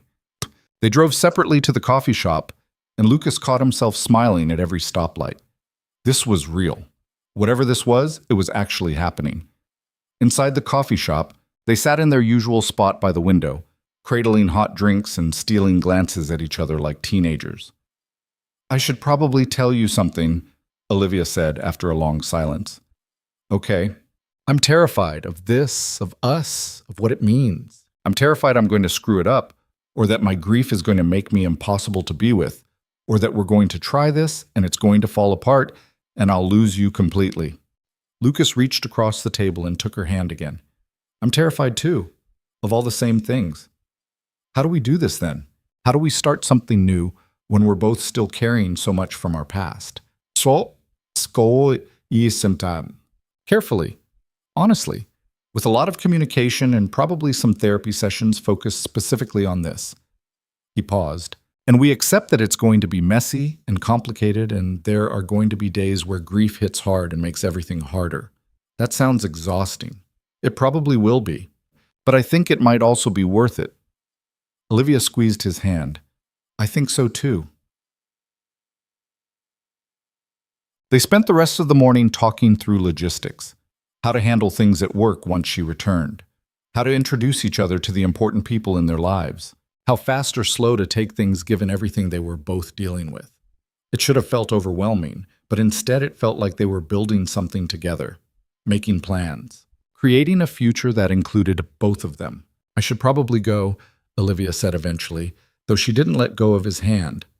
I have a therapy session this afternoon, and I need to tell Dr. Chen about this development before I lose my nerve. How do you think she'll react? She'll probably ask me a lot of questions about whether I'm ready for a relationship while still processing grief. Then she'll remind me that healing isn't linear and I'm allowed to move forward even while still dealing with the past. Olivia smiled. And then she'll probably say something wise about how connection and healing often happen together. Sounds like a good therapist. The best. You did good recommending her. Nah. They walked out to their cars together, and Olivia hesitated before getting in hers. Lucas? Yeah? Thank you for taking a chance on this. On us. Thank you for being brave enough to say something instead of letting us both just wonder what if. She kissed him goodbye, quick and sweet, and then drove away. Lucas sat in his car for a long moment, processing everything that had just happened. His phone buzzed with a text from Emma. How did it go? Lucas laughed. Apparently his daughter was tracking his love life now. It went good. Really good. Did you kiss her? That's none of your business, kid. So, yes, gross. But also, yay! Lucas drove home grinning like an idiot, and when he picked Emma up from her friend's house, she took one look at his face and started laughing. You kissed her. How do you know that? Because you look all happy and weird, like in the movies when people fall in love. I didn't say anything about love, Zeka. Emma rolled her eyes. You don't have to say it. It's obvious. That night after Emma went to bed, Lucas called his sister Kate. She'd been his main support system after Sarah died, and she deserved to know what was happening. So let me get this straight, Kate said after he'd explained everything. You're dating your CEO boss who you met by driving her home drunk from a Christmas party, and you've been helping her through grief because you know what that's like, and now you've decided to actually try having a relationship? When you put it that way, it sounds insane. It is insane, Luke. But also kind of beautiful? She paused. How do you feel about it? Terrified, excited, guilty. Guilty because of Sarah? Yeah, like I'm betraying her somehow by moving on. Kate was quiet for a moment. Sarah would want you to be happy. You know that, right? Logically, yes. Emotionally, it's more complicated. Of course it is, but Luke, you've been alone for 3 years. You've been an amazing dad to Emma. You've built a good life. But you've been doing it all by yourself. If you found someone who makes you happy, who gets what you've been through, who has her own shit to deal with so she understands complicated emotions, that's not betrayal. That's healing. Lucas felt his throat tighten. Thanks, Kate. Just promise me you'll be careful. Don't rush into anything. And for the love of all that's holy, handle the workplace stuff properly, so neither of you gets in trouble. I promise. Good. Now tell me more about her. What's she like? Lucas found himself talking about Olivia for over an hour. How brilliant she was at work, but insecure about living up to her father's legacy. How she pretended to be tough, but was actually incredibly vulnerable underneath. How she made him laugh and challenged him and understood parts of his experience that most people couldn't. "You're in deep," Kate said when he finally stopped talking. "Yeah, I think I am. Ish. Good. You deserve this, Luke. Don't let fear or guilt or complicated logistics stop you from having something real." Over the next few weeks, Lucas and Olivia figured out how to be together. They went on actual dates, dinner, movies, walks around the city. They introduced Emma to Olivia gradually, starting with brief meetings that extended into longer visits. Emma, predictably, loved her. "She's nice," Emma said after Olivia joined them for pizza one Friday night.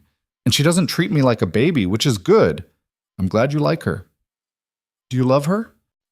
Lucas almost dropped the dish he was washing. "That's a big question, Em. But do you?"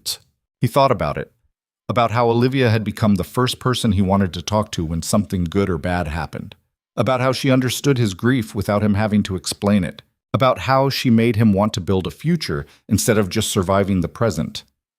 "I think I might," he admitted. Emma nodded sagely. "Good. She looks at you the same way." Meeting Eleanor officially as Olivia's boyfriend, rather than just the guy helping her daughter, was surprisingly nerve-wracking, but Eleanor seemed thrilled. "I was wondering when you two would figure it out," she said over dinner at her house one Sunday evening. "You've been dancing around each other for months." "Were we that obvious?" Olivia asked. "Sweetheart, you smiled more in the last month than you did in the entire 6 months after your father died. Of course it was obvious." Olivia blushed. "I didn't realize." "That's because you were too busy pretending you didn't have feelings." Eleanor turned to Lucas. "Thank you for being patient with her, and for being there when she needed someone who understood. I didn't really do anything special." "You did exactly what she needed. You treated her like a person instead of a problem." Eleanor's eyes got a little misty. "Richard would have liked you. He always said Olivia needed someone who could see past her walls." The mention of Olivia's father created a brief moment of silence. Then Olivia reached for Lucas's hand under the table. "I wish he could have met you," she said quietly. "Me too." They talked about Richard a lot as their relationship developed. Olivia would share memories and Lucas would listen, and slowly her father became less of a painful absence and more of a presence they could acknowledge together. Dr. Chen, according to Olivia, was cautiously supportive of the relationship. "She asked a lot of questions about whether I was using you as a distraction from grief," Olivia told him after one of her sessions. "I told her no, that you're not a distraction from my healing. You're part of it." "What did she say to that?" "She said connection and healing often happen together, and that as long as I'm still doing the work of processing my grief, having support from someone who understands isn't a bad thing." Olivia smiled. "Then she gave me homework about maintaining my own identity while in a relationship and not using romance as an emotional crutch." "Sounds like good homework." "It is. Annoying, but good." Lucas had similar conversations with Dr. Patterson, who asked pointed questions about whether he was ready for a new relationship or just attracted to someone who needed rescuing. "I'm not trying to rescue her," Lucas insisted. "I'm just being there for someone going through something I understand." "And the romantic feelings? Where do those come from?" Lucas thought about it. "From who she is, how she thinks, the way she doesn't bullshit me or pretend to be okay when she's not, the way she treats Emma like an actual person, the way she challenges me to be better." Dr. Patterson nodded. "Those are good reasons. Just make sure you're not confusing shared trauma with compatibility." "How do I know the difference?" "By building a relationship that exists outside the grief. Going on dates that have nothing to do with loss or healing. Creating new experiences together instead of just processing old pain." Lucas took that advice seriously. He and Olivia started doing things that had nothing to do with grief or therapy or heavy emotional conversations. They went to comedy shows and bookstores and tried new restaurants. They had arguments about stupid things like whether pineapple belonged on pizza and what movie to watch. They built inside jokes and learned each other's quirks and created a relationship that existed independently of their shared experience with loss. It wasn't always easy. Olivia had bad days where grief hit hard, and she withdrew emotionally.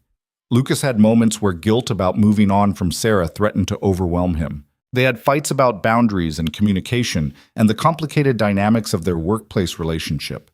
But they worked through it, together. "I told the board I'm coming back to work next week," Olivia said one Saturday evening as they sat on her back porch watching the sunset over the lake. "But I'm also implementing some changes." "What kind of changes?" "Delegating more, setting actual work-life boundaries, making sure I have time for therapy and for my personal life." She leaned against him. "And I talked to HR about transferring you to a different department, so we're not in a direct reporting relationship anymore." "But so I'm How did that go?" "Surprisingly well. Turns out being the CEO has some advantages when it comes to restructuring. You'll be moving to the marketing team. Same level, same pay, just different department. And that solves the workplace issue? Mostly. We still need to be somewhat discreet, and we'll need to disclose the relationship formally. But it removes the direct conflict of interest." She turned to look at him. "Are you okay with all of this?" "It does." "With you coming back to work or with the transfer?" "Both, all of it. Us." Lucas pulled her closer. "I'm okay with all of it. Better than okay, actually." They sat in comfortable silence for a while, watching the sky turn orange and pink. "Can I tell you something?" Olivia said quietly. "Always. A few months ago, I didn't think I'd make it through this. The grief felt like it was going to swallow me whole. I couldn't see a future that didn't hurt. And now? Now I can. Not perfectly, not without hard days. But I can imagine being happy again, building something new, moving forward while still honoring what I lost." She paused. "You helped me see that was possible. You did the hard work yourself. I just stood next to you while you figured it out. But you did more than that. You showed me that it's okay to be broken and still deserving of love. That healing doesn't mean forgetting. That I could let someone in without betraying the people I've lost." Lucas kissed the top of her head. "You showed me the same things." They watched the last of the sunset fade into darkness, both of them thinking about how far they'd come since that snowy Christmas night when Lucas had found Olivia drunk and falling apart at a holiday party. "I love you," Olivia said suddenly. "I probably should have worked up to saying that more gradually, but there it is. I love you." Lucas's heart felt like it might burst out of his chest. "I love you too. Have for a while now, I think." "How long?" "Probably since that morning we went fishing in the rain and you kissed me in the boat while we were both completely soaked." Olivia laughed. "That was a good moment. It really was." They stayed on that porch long after the sun went down, talking about their future and their past and everything in between, making plans, building dreams, learning to carry their grief together instead of alone. Inside the house, Eleanor watched them through the window and smiled. Her husband was gone, and that pain would never fully heal. But her daughter was laughing again, building a life again, learning to be happy while still honoring what she'd lost. And that, Eleanor thought, was exactly what Richard would have wanted. The one-year anniversary of Richard Carter's death arrived on a Tuesday in late February. Lucas woke up that morning knowing it would be hard for Olivia, but he wasn't prepared for just how hard. She'd spent the night at his place, something that had become more common over the past few months. When Lucas woke up at 6, her side of the bed was already empty. He found her sitting on his back porch in the freezing cold, wrapped in a blanket and staring at nothing. "Hey," he said quietly, sitting down beside her. "How long have you been out here?" "Since 4. Couldn't sleep." Her voice sounded hollow. "It's been a whole year, Lucas. A whole year since I found him on that porch. And some days it still feels like it just happened yesterday." He put his arm around her, and she leaned into him without speaking. They sat there in the cold silence while the sky slowly lightened, both of them knowing there was nothing to say that would make this day easier. "I'm supposed to go into work today," Olivia said eventually. "There's a board meeting at 10, but I don't know if I can sit in that conference room and pretend I'm okay." "Then don't. Call in. Tell them you need the day." "I can't. We're voting on a major acquisition. My vote matters. So does your mental health." Booked. Olivia pulled the blanket tighter around herself. "Dr. Chen warned me this day would be hard. She said anniversaries bring everything back, even when you think you've healed." I didn't believe her. I thought I was doing so much better. You are doing better, but better doesn't mean the grief is gone. It just means you've learned to carry it differently. I don't want to carry it today. I'm so tired of carrying it. Say. Lucas understood that exhaustion. He remembered his first anniversary without Sarah, how the weight of grief had felt unbearable all over again, despite months of therapy and healing. What do you need today? He asked. Olivia was quiet for a long time. I want to go to the porch, the place where he died. I haven't been able to make myself go there since that night, but I think I need to. I think I need to stop avoiding it. Okay, I'll go with you. You don't have to, Akishu. I know I don't have to, but I'm going anyway. They went inside and got ready quietly. Emma was still asleep, and Lucas left a note for her in case she woke up before he got back. By 7:30, they were driving through Seattle toward Madison Park, neither of them talking much. Eleanor was awake when they arrived, sitting in the kitchen with coffee and red eyes that suggested she'd been crying. I was wondering if you'd come today, she said when she saw Olivia. I need to see the porch, Mom. I need to stop being afraid of it. Eleanor nodded, understanding immediately. Do you want me to come with you? No, I think I need to do this with just Lucas. If Eleanor felt hurt by that, she didn't show it. She just hugged her daughter tightly and whispered something Lucas couldn't hear. The front porch looked exactly the same as it had the night Lucas first brought Olivia home. Beautiful craftsman details, a welcoming entrance, nothing to suggest it had been the site of devastating loss. Olivia stopped at the bottom of the steps, her whole body rigid. This is where I found him, she said, her voice shaking. Right there on the third step. He was lying on his side with his hand pressed against his chest. I knew immediately something was wrong, but my brain couldn't process it. I kept thinking he'd fallen asleep out here for some reason. That didn't make sense, but neither did the alternative. Lucas stayed quiet, letting her talk. I called 911 and they told me to check for a pulse, but I was shaking so badly I couldn't tell if I was feeling anything. Then they asked if he was breathing, and I had to put my face close to his, and I could smell his cologne, and I just... She broke off, tears streaming down her face. I couldn't remember how to do CPR. They were giving me instructions, and I was trying to follow them, but my hands weren't working right, and I kept thinking if I just did it correctly, he'd wake up. Olivia? But he didn't wake up. The paramedics got here, and they tried for 20 minutes, but I could see it in their faces. They knew before they even started. And I stood on this porch watching strangers work on my father's body while my mom screamed inside the house, and all I could think was that I should have left work earlier. I should have called to check on him. I should have known something was wrong. Lucas pulled her into his arms and let her cry. Deep, wrenching sobs that sounded like they were being ripped out of her chest. All the grief she'd been managing and processing and learning to carry suddenly breaking through in waves. When she finally stopped crying, she pulled back and looked at the porch steps. I've been so scared of this place, she whispered. Scared that coming here would make me relive it all over again. But standing here now, with you, it's not as terrifying as I thought it would be. Because you're not alone this time? No, because I'm not the same person I was a year ago. She wiped her face with her sleeve. A year ago I was drowning. I couldn't see any future that didn't hurt. I thought the grief was going to destroy me. What do you see now? Olivia looked at the porch, then at Lucas, then back at the place where her father had died. I see where I lost him, but I also see where my life started changing, because if I hadn't been falling apart, I never would have gotten drunk at that Christmas party. You never would have driven me home. We never would have met the way we did. She paused. I don't know if I believe in things happening for a reason. That feels too simple. But I do think we can find meaning in terrible things if we look hard enough.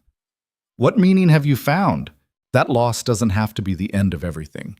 That you can honor the people you've lost while still building a future. That it's possible to be heartbroken and healing at the same time. She took his hand, and that sometimes the people who help us through our darkest moments become the people who matter most in our lives. Lucas squeezed her hand gently. Your dad would be proud of you, of how you fought through this. Mom, I hope so. She climbed the steps slowly, and Lucas followed. At the top, she turned and looked back down at where her father had been. I miss you, Dad. Every single day I miss you. But I'm okay. Not perfect, not completely healed, but okay. And I'm building a life that includes the grief instead of running from it. She said it to the empty air. She said it to the... But Lucas understood she was talking to her father, saying the things she'd needed to say for a year but hadn't been able to. I fell in love, Olivia continued, her voice stronger now, with someone who gets it, who understands what it's like to lose someone and keep going anyway. You would have liked him. He's kind and patient, and he doesn't let me hide from the hard stuff. She smiled through tears. And he has a daughter who's brilliant and funny and reminds me that life keeps moving forward, even when we don't think it will. Lucas felt his throat tighten. Lucas felt, I'm going back to work next week. Really back. Not just going through the motions. I'm going to lead this company the way you taught me to, with integrity and vision and care for the people who work there. And I'm going to do it while taking care of myself because I finally understand that I can't pour from an empty cup. She stood there a moment longer, then turned to Lucas.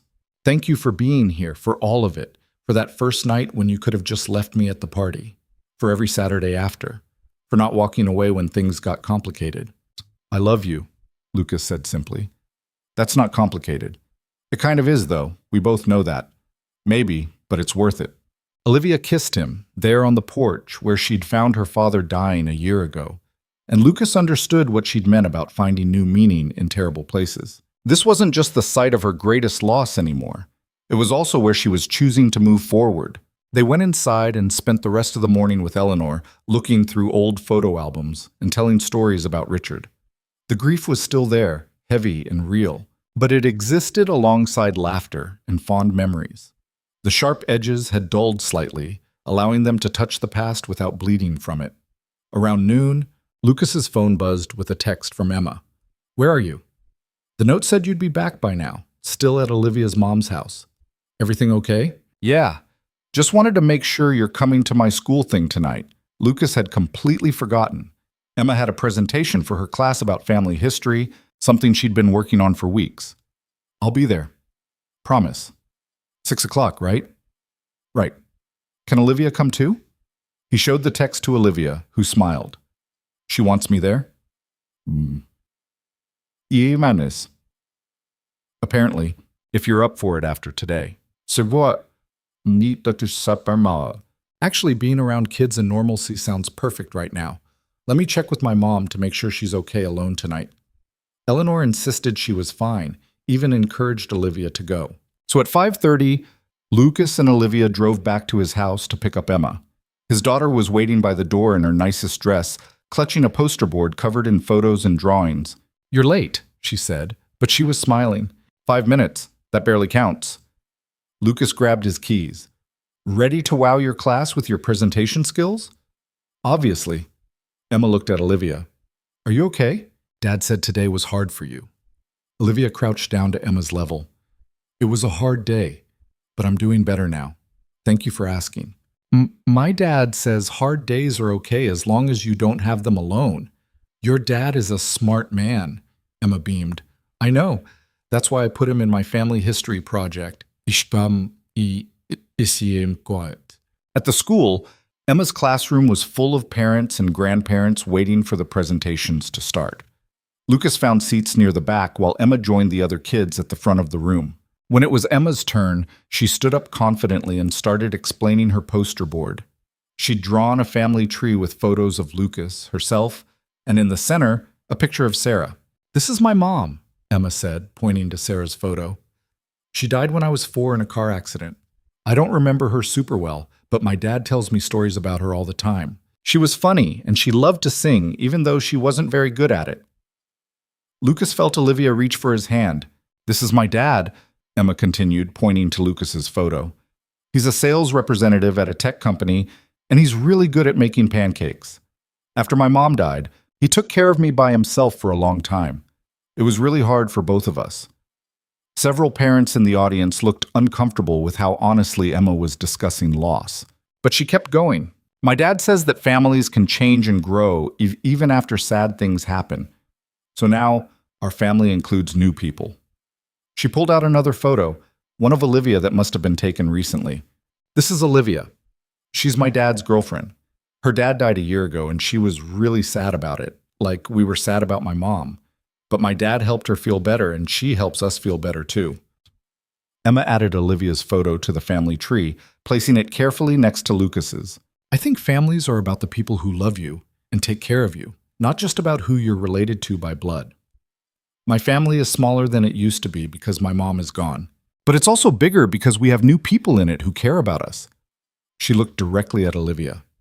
And I think that's okay. I think people we lose would want us to keep loving other people. Lucas had to blink back tears. Beside him, Olivia was openly crying. When Emma finished her presentation and came back to sit with them, Olivia pulled her into a tight hug. That was beautiful, she whispered. Thank you for including me in your family. Well, you're in my family now, obviously. They left the school together, the three of them, and went out for ice cream even though it was freezing outside. Emma talked nonstop about her other classmates' presentations, while Lucas and Olivia exchanged looks that said more than words could. Later that night, after Emma was in bed, Lucas and Olivia sat on his couch talking about the day. I can't believe how much has changed in a year, Olivia said. Last February, I was barely functioning. I couldn't imagine ever feeling normal again. And now I'm here with you being included in your daughter's family tree at school. How does that feel? Scary. Amazing. Like I'm building something real instead of just surviving. She paused. Dr. Chen asked me last week what I wanted my life to look like 5 years from now. I couldn't answer her then, but I think I can now. What do you want? I want to keep running the company but with better boundaries. I want to keep doing therapy because I know I'll always be processing my dad's death in some way. I want to keep having Saturday mornings with you, whether we're fishing or just drinking coffee. And I want to keep being part of Emma's life, watching her grow up, being someone she can count on. That sounds like a good life. What about you? What do you want 5 years from now? Lucas thought about it. I want to keep being a good dad to Emma. I want to keep working on my own healing instead of pretending I'm completely over losing Sarah. And I want to keep building this thing with you, whatever it becomes. Whatever it becomes. I like that. No pressure, no timeline, just seeing where it goes. Exactly. Yaros Bronikits. They sat in comfortable silence for a while, both of them processing everything that had happened that day. The grief, the healing, the moving forward while still honoring the past. Can I tell you something? Olivia said quietly. Always. Standing on that porch today, I realized something. For months I'd been avoiding it because I thought it would destroy me to go back there. But what actually happened was the opposite. Facing it, with you beside me, made it lose some of its power over me. That makes sense. Avoidance usually makes fear bigger. But it's more than that. I realized that porch isn't just the place where my dad died anymore. It's also the place where you first met my mom, where we started talking honestly about grief, where I began to understand that I didn't have to carry everything alone. She turned to face him. It's the place where my life started changing, even though it was also the place where my life fell apart. Lucas understood what she was trying to say. Pain and healing often occupied the same spaces. The same memories could hold both loss and hope. The porch used to represent the worst night of my life. Olivia continued, but now when I think about it, I also think about you standing there with me today, holding me while I cried, letting me say goodbye to my dad in a way I couldn't when he actually died. That memory is there too now, alongside the painful one. Does that help, having the new memory there? Yeah, it does, because it means the pain doesn't get the final word. The healing does. They stayed on that couch talking until well past midnight, making plans and sharing dreams, and slowly building a future that honored their past without being imprisoned by it. The months that followed weren't always easy. Olivia had days where grief hit hard, and she struggled to function. Lucas had moments where guilt about moving on from Sarah crept back in. They had fights about communication and boundaries and how to balance their relationship with work responsibilities. But they worked through it, together. Olivia returned to work with new boundaries in place. She delegated more, trusted her team, and left the office at reasonable hours. She continued therapy every week and started a grief support group for other people who'd lost parents suddenly. She learned to talk about her father without falling apart, to remember him with gratitude instead of just pain. Lucas moved to the marketing department and discovered he actually loved the work more than sales. He kept up with his own therapy appointments and made sure Emma had the support she needed as their family expanded to include Olivia. He learned that loving someone new didn't diminish what he'd had with Sarah, that his heart was big enough for both grief and joy. Emma flourished with Olivia in her life. She had someone who understood loss in a way most adults didn't, someone who never dismissed her feelings about missing her mother. Olivia taught Emma about business and strategy and what it meant to be a strong woman in a world that often underestimated you. Emma taught Olivia about joy and resilience and how to find humor even in dark times. Eleanor became a regular part of their lives too. She joined them for dinners and holidays, shared stories about Richard with Emma, and slowly built her own new normal. She started volunteering at a hospice center, using her experience with sudden loss to help other families navigate their grief. She told Lucas once that watching her daughter heal had given her permission to heal too. One Saturday morning in late spring, almost 18 months after that first Christmas party, Lucas and Olivia were fishing on Lake Washington when she said something that changed everything. "I've been thinking about the future," she said, not looking at him. "Yeah? About what I want, what we want, what this is becoming." She finally turned to face him. "And I think I wanted it to be permanent. Not just dating, not just seeing where things go, actually building a life together." Lucas's heart was pounding. "Are you saying what I think you're saying?" "I'm saying I want us to be a family, officially. You, me, Emma. I want to wake up in the same house every morning. I want to fight about whose turn it is to do dishes. I want to be there for Emma's school events, and your bad days, and all the ordinary moments that make up a life." She paused. "What do you think?" "I think that sounds perfect, but I think I should be the one asking you." "Asking me what, sir?" Lucas set down his fishing rod and pulled out the small box he'd been carrying in his jacket pocket for the past 3 weeks, waiting for the right moment. "Olivia Carter, will you marry me?" She stared at the ring, then at him, her eyes filling with tears. "You had a ring this whole time?" "For a few weeks now. I was waiting for the right moment, but apparently you beat me to it." "That's because I'm impatient and bad at waiting for other people to make decisions." She laughed through tears. "Yes, obviously yes. 1,000 times yes." He slipped the ring on her finger and kissed her while the boat rocked gently on the water, both of them laughing and crying at the same time. "Emma's going to lose her mind," Olivia said. "She's been not so subtly hinting that we should get married for months now." "I know. She helped me pick out the ring." "Of course she did." What? They headed back to shore and drove straight to Lucas's house where Emma was waiting with Eleanor. Both of them had clearly been in on the plan because they were suspiciously ready with champagne and sparkling cider. "Did you ask her?" Emma demanded the second they walked in. "Actually, she asked me first, but yes, we're getting married." Emma shrieked and threw herself at both of them. Eleanor started crying happy tears and pulled out her phone to take pictures. It was chaotic and perfect, and nothing like Lucas would have imagined his life looking 18 months ago. That night, after Eleanor and Emma had finally gone to bed, Lucas and Olivia stood on his back porch looking at the stars. "A year and a half ago, I found you drunk at a Christmas party," Lucas said, "and now we're engaged." When you put it that way, it sounds insane. It is insane, but also kind of beautiful. Olivia leaned against him. "Do you think your wife would have approved of us, I mean?" Lucas had thought about that question a lot. "Yeah, I think she would have. Sarah always wanted me to be happy, and you make me happy. Your daughter definitely approves. She loves you almost as much as I do." They stood there in the quiet darkness, both of them thinking about the journey that had brought them here, the loss and pain that had nearly destroyed them, the healing that had seemed impossible, the connection that had grown from shared grief into something neither of them had expected. "We should probably set a date," Olivia said eventually. "No rush, we've got time. I want to do it on a Saturday, at the lake. Small ceremony, just family and close friends." "That sounds perfect. And I want to light a candle for my dad, and for Sarah, so they're part of it even though they can't be there." Lucas felt his throat tighten. "They'd like that."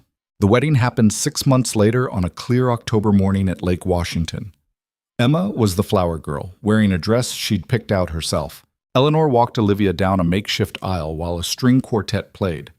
Lucas stood at the front watching the woman he loved walk toward him, thinking about how much had changed since that snowy Christmas night when he'd found her falling apart at a holiday party. The ceremony was simple and honest. They wrote their own vows, and both of them cried while saying them.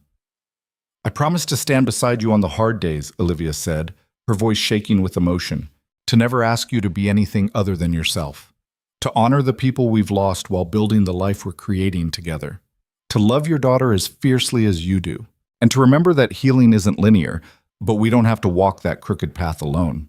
Lucas's vows were similar, promises about showing up, staying present, choosing love even when grief made it hard, about building a family that honored the past while embracing the future. When they lit candles for Richard and Sarah, the entire gathering fell silent. Emma stood between them, holding both their hands, and Lucas realized this was what healing looked like. Not forgetting the people you'd lost, but making room for them in the life you were building anyway. The reception was small and intimate. Eleanor gave a toast about watching her daughter transform from someone drowning in grief to someone thriving in life.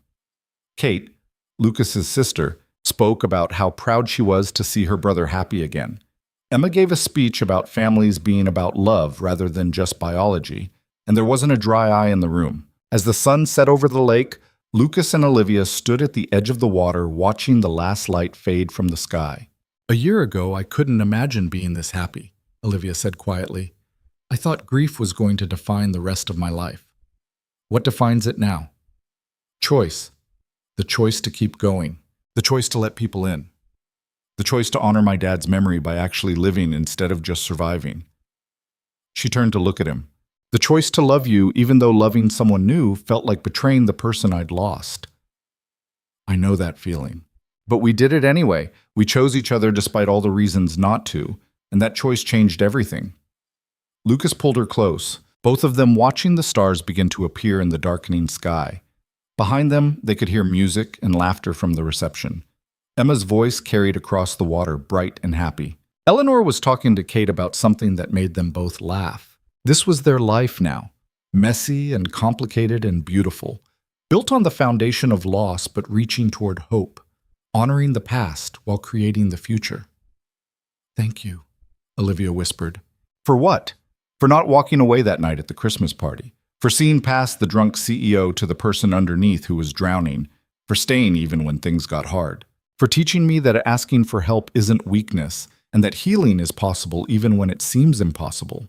Thank you for letting me in, for being brave enough to admit you were struggling, for choosing to heal instead of just survive, for loving my daughter and making space for my grief while dealing with your own."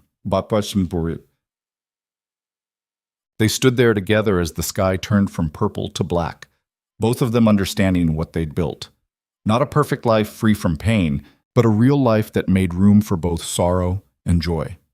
Not a relationship that erased their past losses, but one that honored them while moving forward anyway. The porch where Olivia had found her father dying would always hold that painful memory, but it also held the memory of Lucas standing there with her a year later, helping her face what she'd been avoiding, of choosing to move forward while still honoring what she'd lost, of transforming a place of pure pain into something more complex and ultimately more human. Because that's what healing looked like, Lucas thought.